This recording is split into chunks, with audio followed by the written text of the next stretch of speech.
میں بھی دیا جلاؤں گا نظر عباس کی. سب سے پہلے تمام حاضرین مجلس کو، اس جشن کے شرکت کرنے والوں کو مبارکباد پیش کرتا ہوں. خدا بند متعال بار بار ہمیں یہ تمام عیدیں منانا نصیب فرمائے. آج آپ لوگوں نے عید زہرا کے عنوان سے جشن رکھا ہے اور آئندہ آنے والے دنوں میں عید میلاد النبی ہوگا. عید زہرا یا عید شجاع ان عیدوں میں سے ہے، بلکہ دو عیدیں ایسی ہیں جس کو کوئی بھی منافق نہیں منائے گا. فرماتے ہیں معصوم کہ عیدیں سب منا لیتے ہیں لوگ، عید میلاد النبی بھی لوگ منا لیتے ہیں، عید الفطر عید الاضحیٰ سب مسلمان مناتے ہیں، لیکن کہا کہ دو عیدیں ایسی ہیں جس کو کوئی منافق کبھی بھی نہیں منائے گا. ایک عید غدیر، دوسری عید زہرا. عید غدیر کو جس کے پاس ایمان ہوگا، ولایت ہوگی، وہی منائے گا کیونکہ عید ولایت ہے. عید زہرا کیونکہ عید شجاع ہے، اس لیے صرف اس کو مومن ہی منائے گا. تو بہرحال مناسبتیں بہت زیادہ ہیں اس عید کے اوپر، کیونکہ ایک تو 12ویں امام کی تاج پوشی ہے. عید غدیر پہلے امام کی تاج پوشی ہے اور عید زہرا آخری امام کی تاج پوشی ہے. وہاں پہ ولایت کی بنیاد رکھی گئی تھی، یہاں پہ ختم ولایت ہو رہا ہے. تو بہرحال تاج پوشی ہے، بابر علیہ السلام کے ولادت کی تاج پوشی ہے، ان کی ولایت کی اور ان کی امامت کی تاج پوشی ہے. اس لیے بہرحال عید زہرا کا اس کو عید شجاع. اور دوسری اس کی مناسبت ہے کہ یہ پہلا دن ہے کہ جہاں پہ اہل بیت نے واقعہ کربلا کے بعد خوشی منائی ہے. دیکھیں غم میں سب شریک ہو جاتے ہیں، پتہ نہیں توجہ ہے یا نہیں ہے، سب کے سب جو ہے نا غم میں سب شریک ہو جاتے ہیں. کوئی بھی محلے سے گزر رہا ہوگا کہ وہ ان کے چلے غم میں آ جاتے ہیں. خوشی میں صرف اپنے شریک ہوتے ہیں، کیونکہ خوشی میں پتہ چلتا ہے کہ کون چاہنے والا ہے، کون حسد کرنے والا ہے. جب انسان کو ترقی ملتی ہے، خوشی ہوتی ہے، گھر میں کوئی اچھی مناسبت ہو، بچے کی شادی ہو، تو بہت سے اپنے بھی ناراض ہوتے ہیں، ارے ان کے ہاں تو شادی ہے. اہل بیت کی خوشیاں کم ہیں، غم زیادہ ہیں، اس لیے ان کی خوشیوں میں کبھی غم نہیں منانا چاہیے. پتہ نہیں توجہ ہے یا نہیں ہے. کوئی ایسا نہ کہے کہ کوئی ان کی خوشی کے اندر کبھی کہے کہ نہیں میں تو خوش نہیں منا رہا ہوں، میں تو ابھی بھی غم میں ہوں. نہیں، بلکہ ان کی خوشی میں زیادہ خوشی منانی چاہیے، کیونکہ اہل بیت کی خوشیاں کم ہیں، غم زیادہ ہے. واقعہ کربلا کے بعد پہلی بار اہل بیت علیہ السلام نے خوشی منائی ہے. نہ جانے کیسی خوشی ہوگی کہ اہل بیت خوشی منا رہے ہیں. اور واقعہ کربلا کے بعد جو خوشی ہی نہیں مناتے تھے، یہاں تک کہ چوتھے امام فرماتے ہیں، کہا کہ آج پھوپھی اماں سب بیویوں سے کہہ دیجیے کہ گھر میں میٹھا بنائیں، اپنے بالوں کو سنوار لیں، کیونکہ اپنے بال نہیں سنوارتی تھی بیویاں، گھر میں میٹھا نہیں پکتا تھا، خوشبو نہیں لگاتی تھی.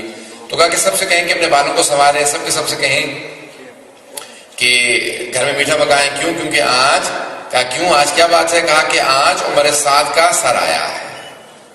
اور بہت سی مناسبتیں جو وہاں نہیں منائی جا سکتی تھی وہ اس خوشی پہ منائی جاتی ہیں. تو عمر سعد کا سر آیا. پہلی بار کہتے ہیں واقعہ کربلا کے بعد امام سجاد خود مسکرائے، جو روتے رہتے تھے ہمیشہ، پہلی بار مسکرائے. اور مسکرانے کے بعد کہا، جو سر لے کے آیا تھا نا، 3 سر لے کے آیا تھا، اس میں عمر سعد کا سر تھا، تو کہا کہ مختار سے کہو ہرملا کا سر کب بھیجے گا. آغائے خوئی نے پوری ایک بحث کی ہے، ابھی مولانا نے پوری مجلس پڑھ دی، اس لیے میں تفصیلات میں نہیں جاؤں گا.